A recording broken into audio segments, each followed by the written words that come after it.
Hello friends, আমি Suchismita Suchi's family ব্লগে আপনাদের সবাইকে স্বাগতম। আশা করি তোমরা সবাই খুব ভালো আছো। তো চলে এসেছি আজকে একটি নতুন ব্লগ ভিডিও নিয়ে। তো আজ হচ্ছে কোনো আমার রেগুলার অনেক দিন ধরে বাড়িতে একটা লাউ ছিল ফ্রিজে। তো তার জন্য ভাবছিলাম কি দিয়ে রান্না করা যায় বা কী করা যায়। তো তার জন্য আজকে লাউ দিয়ে চুনো মাছ দিয়ে তরকারি বানাবো। তো তার জন্য প্রথমেই লাউটাকে আমি ছাড়িয়ে নিয়ে কুচি কুচি ঝিরি ঝিরি করে কেটে নিচ্ছি। দেখতেই পাচ্ছ যে লাউটাকে আস্তে আস্তে আমি ছোট ছোট করে সরু সরু ভাবে কেটে বাটিতে রাখছি। আমার এখানে লাউগুলো কাটা হয়ে গেছে। তো দেন আমি এবার একটু নুন মাখিয়ে জলটা ঝরাতে দেবো। লাউয়ের নুন মাখিয়ে রেখে দিলে যেন জলটা ঝরে যায়।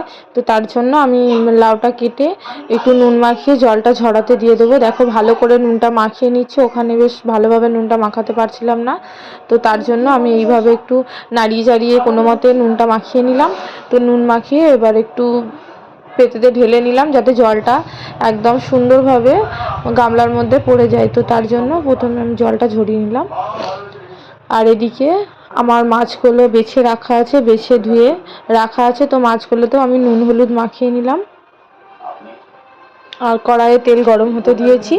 তো মাছে নুন হলুদ মাখানো হয়ে গেলে আমি একে একে আস্তে আস্তে মাছগুলো ভেজে তুলে রাখবো। তো এখানে আছে ছোট ছোট ইলিশ মাছের বাচ্চা, আর এখানে আছে মৌরলা মাছ। তো আমি অল্প করেই নিয়েছি, খুব একটা নিইনি, কারণ তরকারিটাও জাস্ট অল্প মতনই হবে। তো আমি এখানে একে একে মাছগুলোকে ভেজে নিচ্ছি। প্রথমে ইলিশ মাছগুলো ভেজে নিচ্ছি, তো তারপর নেব চুনো মাছগুলোকে ভেজে। তো দেখো এপিট ওপিট করে উল্টে আমি নেড়ে চেড়ে ভেজে নিচ্ছি, কারণ তেলটা খুব না তাতলা পর্যন্ত মাছটা দিলে মাছটা ইয়ে হয়ে যাবে, ভেঙে যেতে পারে। তো তার জন্য আমি খুবই সাবধানে, আর অ্যাকচুয়ালি আমি চুনো মাছ ভাজতে গেলে খুবই ভেঙে ফেলি। তো তার জন্য খুবই ভয়ে ভয়ে মাছটা ভাজছিলাম। তো মোটামুটি মাছ ভাজা আমার কমপ্লিট হয়ে গেছে, আর একটু সামান্য লাল হলেই আমি তুলে রেখে দেবো।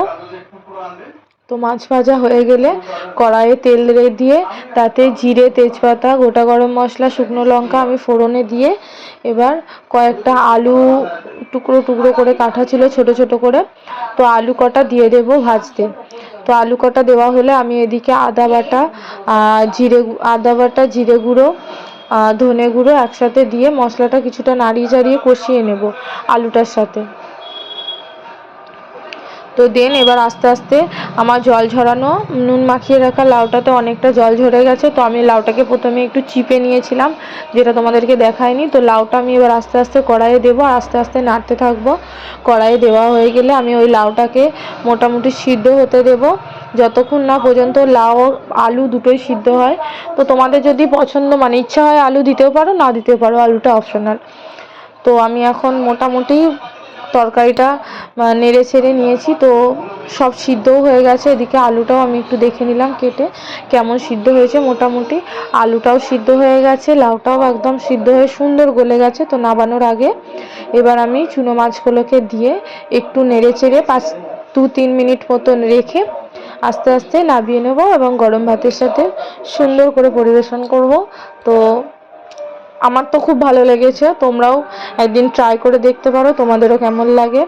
তো যাই হোক, ভিডিওটা এখানেই শেষ করলাম। তো এরকম সুন্দর সুন্দর রান্নার ভিডিও, আরও বিভিন্ন ধরনের ভিডিও দেখতে থাকলে আমার চ্যানেলকে ফলো করো।